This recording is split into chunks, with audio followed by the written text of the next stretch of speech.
Hey guys, it's Eddie the Magic Monk. In this video, I'm going to show you how to find the number of elements in the union of two sets.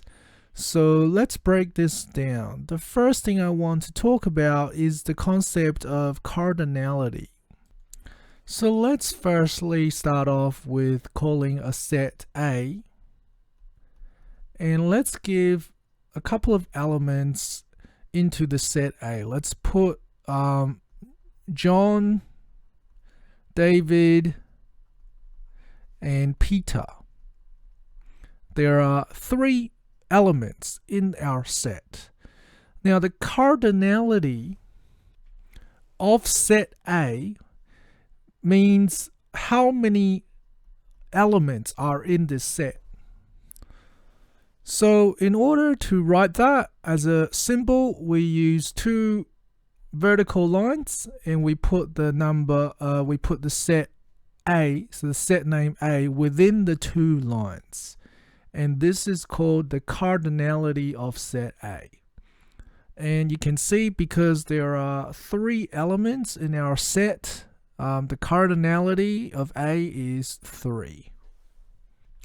So let's now use this concept of cardinality to solve a real-life problem.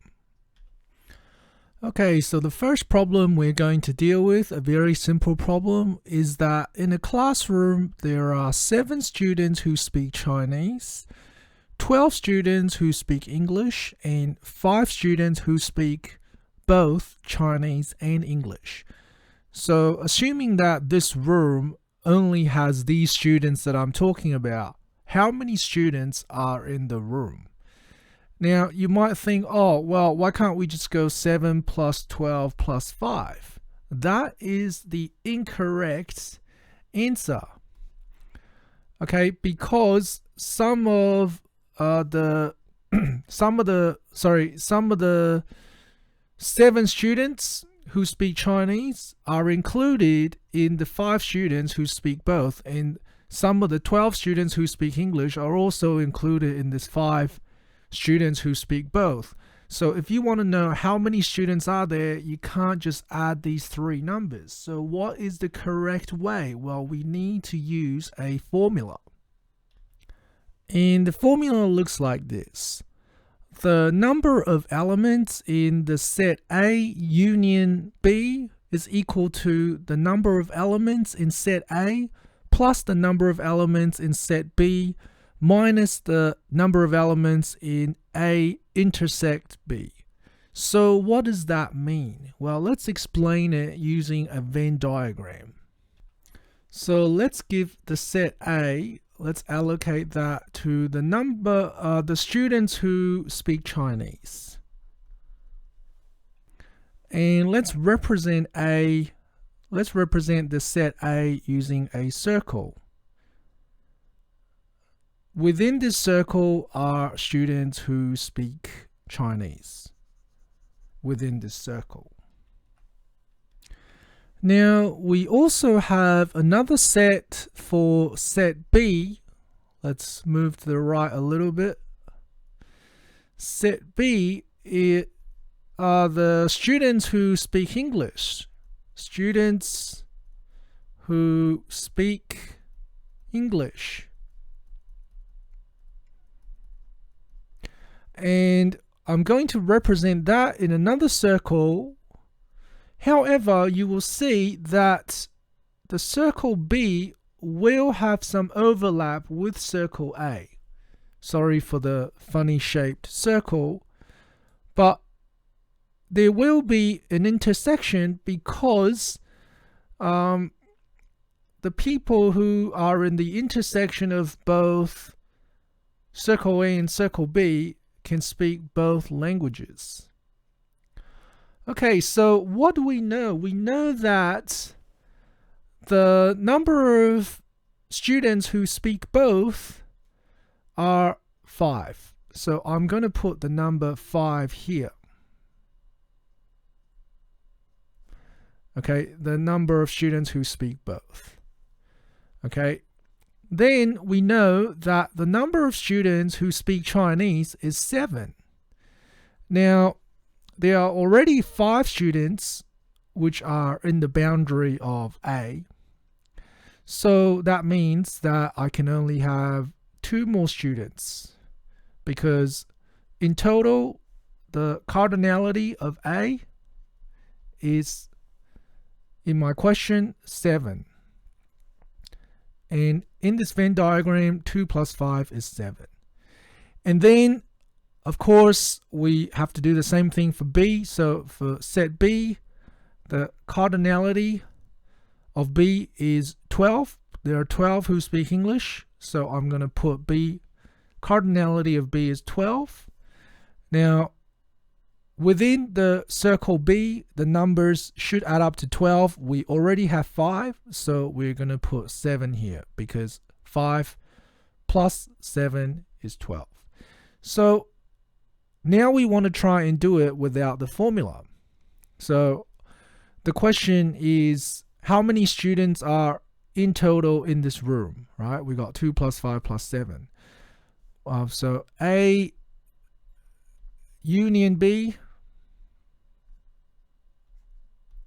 okay, using this formula, is the cardinality of A, which is 7. So the number of students in this set A, plus the number of students in set B, which is 12, minus the number of students who are in both set A and B, which is 5. Okay, and the answer for that is 7 plus 12 is 19, minus 5 is 14. And if you verify that with your Venn diagram, you have 2 plus 5 plus 7, which is also 14. Okay, so that's how you do a question like this one. So let's try and do another example. Okay, so this is an interesting question, which is a bit different to what we've done, but we can still do it. Okay, so it says, in a survey of 200 students, 135 play sport, 89 play computer games, and 31 don't play either. So they don't play sport and they don't play computer games. And these are the things we want to find: the number of students who do both sport and games, and the number of students who only play sport. So in order to do this, we're going to add an element to our Venn diagram, and that is we're going to draw a rectangular box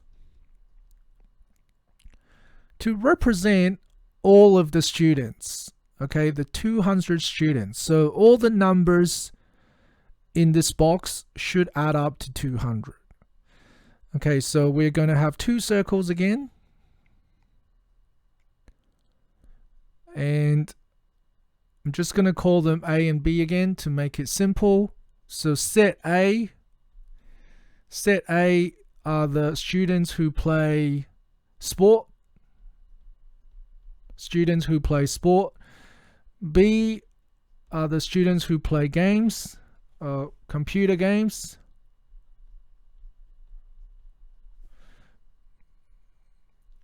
And we know that 31 students do not play either. So I'm going to put the number 31 outside of the 2 circles. Okay, and we know that we're going to put some numbers in here and they must add up to 200. So what do I have to do?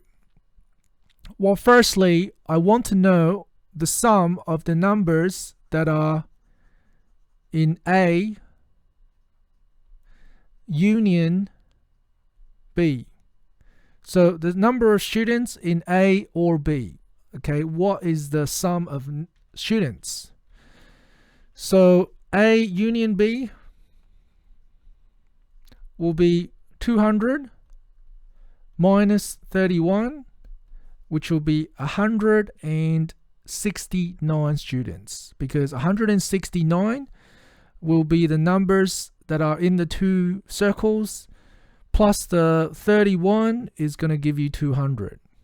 Okay, so once we have worked that out, we can then use the formula A union B is equal to A plus B minus A intersect B. Okay, so we're going to use that formula, and we know that the number of students in A is 135. So that's 135 plus the number of students in B, which is 89,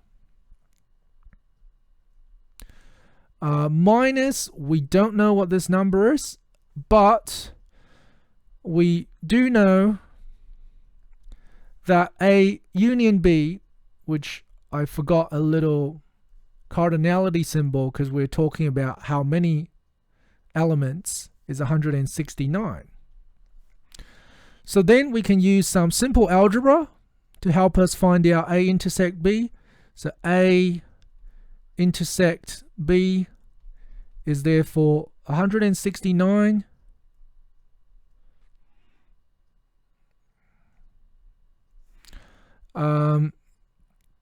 actually, if I move this to the left and I move this to the right, it'll be 135 plus 89 and then minus 169.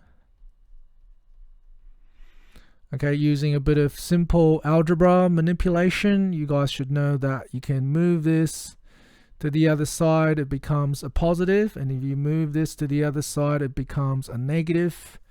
So that's what's happened here. And then let's put that into the calculator, and you will get 55. 55 students do both computer games and sport. Bonus marks if you were able to do that without a calculator. So I'm going to put the number 55 here. Okay, then I can also start filling in the other two spots. So the cardinality of B is